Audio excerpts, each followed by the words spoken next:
Ensuite, Marche à l'ombre. Donc là, on est dans un film, dans une comédie du Splendide, réalisée par Michel Blanc, une comédie tout à fait savoureuse que vous connaissez sûrement.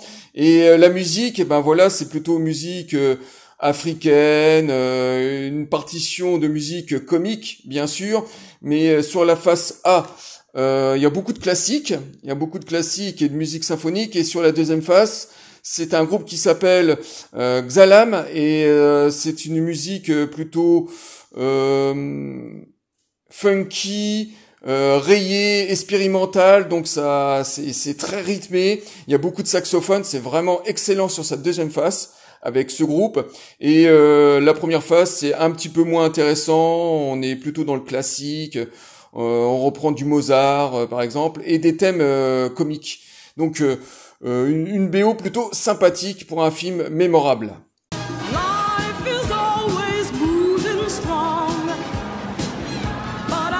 Ensuite, on passe chez Vladimir Cosma avec la musique du Prix du danger, un excellent film qui a été réévalué depuis quelques années par tous les cinéphiles, qui a été redécouvert. Hein, c'est un film qui était un petit peu oublié par le temps. Je suis content qu'il y a pas mal de youtubeurs maintenant qui en parlent. Le Prix du danger avec Gérard Lanvin, un grand film, hein, vraiment un film peut-être court sur sa durée, mais on s'ennuie pas une seule seconde. Et Vladimir Cosma nous délivre une musique symphonique plutôt contemporaine, assez expérimentale, et c'est un grand film pour une musique vraiment très intéressante. Ensuite, on passe à une nouvelle édition série limitée Picture Disc, cette fois-ci de Creepshow, musique de Rick Wakeman, donc le clavier de Yes, accompagné d'un autre compositeur de musique qui s'appelle Lee Reed.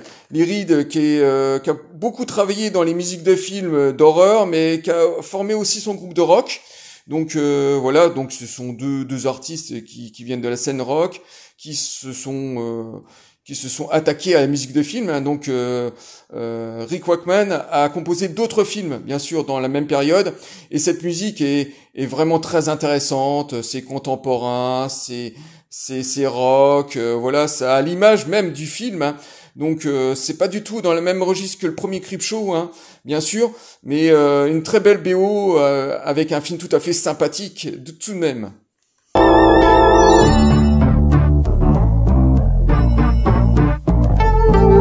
Ensuite, on passe à Basil Polidoris avec Robocop dans ce double album qui était sorti il y a de ça quelques années. Alors il y avait deux éditions.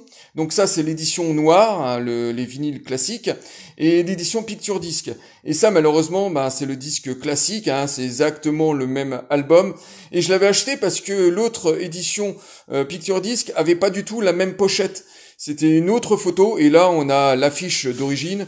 Et comme vous pouvez le constater, le vinyle est magnifique. Voilà, il y a pas de faute de ton dans la teinte des couleurs, c'est vraiment l'affiche d'origine, et la musique est juste extraordinaire, hein, c'est Basil Polidoris dans ses meilleures œuvres, hein, on était dans la période, bien sûr, Conan le Barbare, et voilà, c'est jouissif du début à la fin, le grand Basil Polidoris pour Robocop.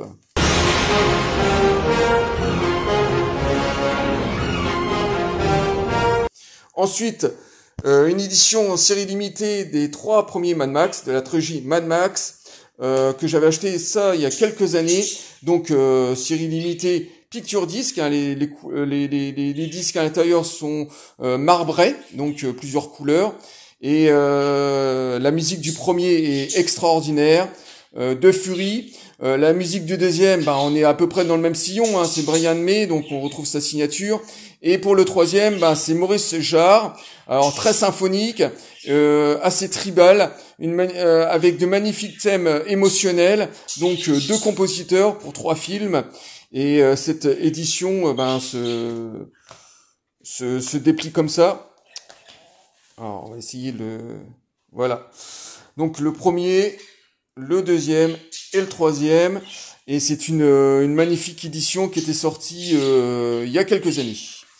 On passe à SOS Fantôme 2. Bon bah voilà, c'est un album que j'ai.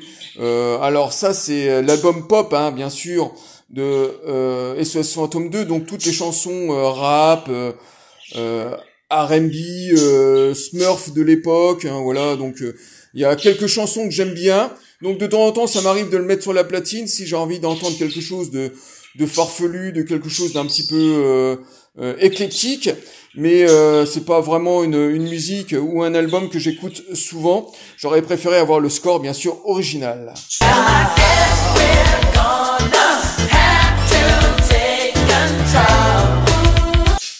Ensuite, on passe à Indiana Jones. Il me semble même que je l'avais déjà présenté, donc on va aller très vite. Indiana Jones et la dernière croisade, John Williams, pour une musique extraordinaire. Les 7 mercenaires. Alors les 7 mercenaires, un grand classique, un grand western des années 60. Un des derniers films de la grande vague du western américain. À la musique, on retrouve Bernard Herrmann, je crois, qui a fait la musique de ce film, il me semble. Elmer Bernstein, non, c'est Elmer Bernstein qui a fait la musique, donc un grand compositeur plutôt classique qui nous fait des grandes envolées. Voilà, on est dans la signature des années 50 et 60, dans la grande symphonie et dernier grand western américain avec un casting 3 étoiles bien sûr. Bill Ettis, donc une musique voilà plutôt intéressante de Francis Lay, donc c'est quand même un grand compositeur et c'est une musique plutôt expérimentale, atmosphérique sur un film plutôt érotique pour l'époque, hein, bien sûr. Hein, voilà, c'est une histoire un peu particulière, on va dire. En tout cas, c'est des films qu'on n'a plus le droit vraiment de parler pour des raisons simples. Hein, c'est quand on est en 2024. Donc voilà, un film un petit peu oublié, mais une musique quand même très intéressante de Francis Lay.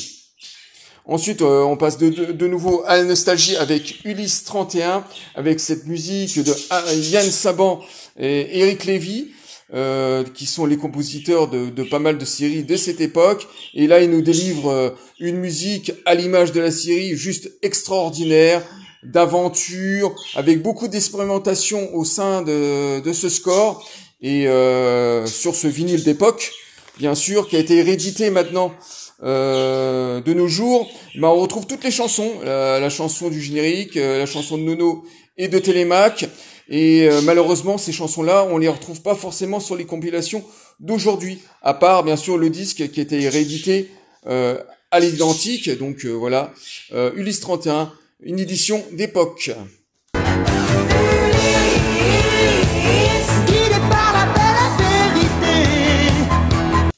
Ensuite, on arrive toujours sur Carpenter, cette fois-ci Halloween Kicks, avec sa formation d'origine, une musique plutôt sympathique, surtout sur ses nouveaux thèmes, pas forcément sur la réorchestration de ses anciens thèmes.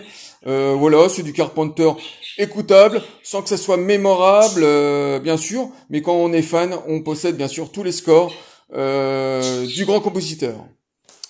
Ensuite, on passe à Ghostbusters dans cette magnifique édition Picture Disc couleur.